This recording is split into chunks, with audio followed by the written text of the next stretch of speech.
If you're taking this course right now, you're probably looking for a job or about to start your search for a new job in the near future. Later on in this course, we'll break down the entire job search process from building the perfect resume to nailing that interview process. And in this section, we'll talk about what a career path looks like for a financial services rep. The financial services industry is home to some of the largest and most successful companies in the world. Working with one of these companies can be a great way to start your career in financial services. But with any industry, you don't have to go work for a large company to start. There are thousands of open jobs at small and medium-sized companies around the country. There are a handful of paths you can start down to begin your career in the financial services industry. And once you get a few years of experience, there are endless opportunities that you can take. Take a look at the financial planning diagram on the screen. As an advisor, you sit in the middle of that diagram. You are the quarterback that evaluates and recommends this comprehensive plan to your clients. Now, early on in your career, you won't necessarily have all the knowledge or credentials to be an expert in each one of these subjects. So you'll have to pull in other reps and advisors to help. So in the beginning, when you're new and you're still learning, you have a manager who is your team leader who oversees you and the other agents on your team, right? It's that manager's job to make sure you are set up for success, that you are able to meet with clients and successfully close business. Now, that manager, although that's what their job is and they're there for you, what if your manager doesn't necessarily mesh with you business style? You want to make sure that you are developing a relationship with the other agents and advisors on your team, because the more experienced ones are going to be the ones who are there to help you also every step of the way. And what if your sales manager is booked with another agent helping them and you need resources or you need help from someone else? You're going to go to one of your more experienced team members. And it's very common in the beginning to split business with the other team members, because if they're coming in and helping you, they're not getting paid.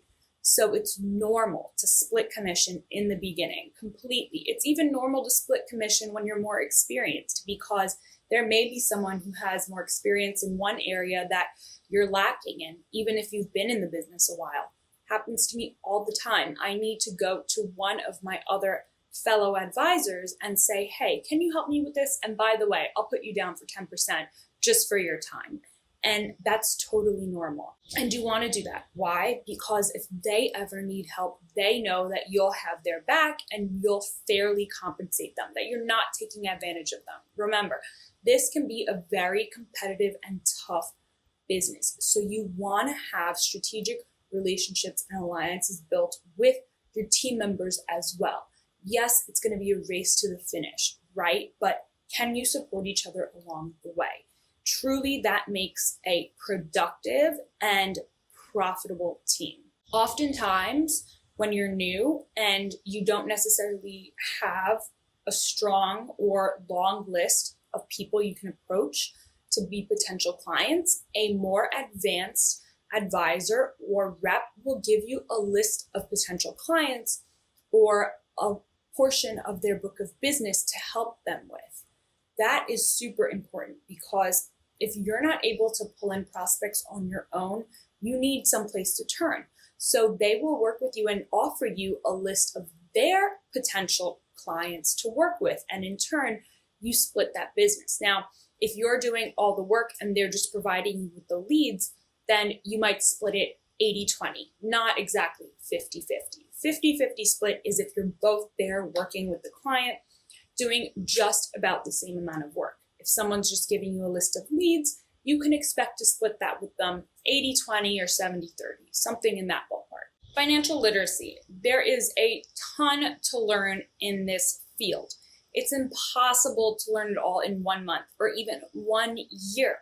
It's best to focus on selling or providing 1 or 2 key services or products to get your feet under you, and then you grow over time. That's also where consulting with more experienced reps comes into play.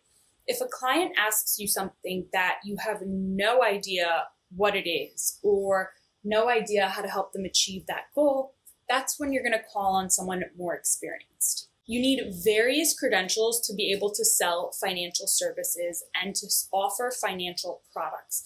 We'll cover this more down the road, but just know that most advisors don't reach full credentials until at least year 3.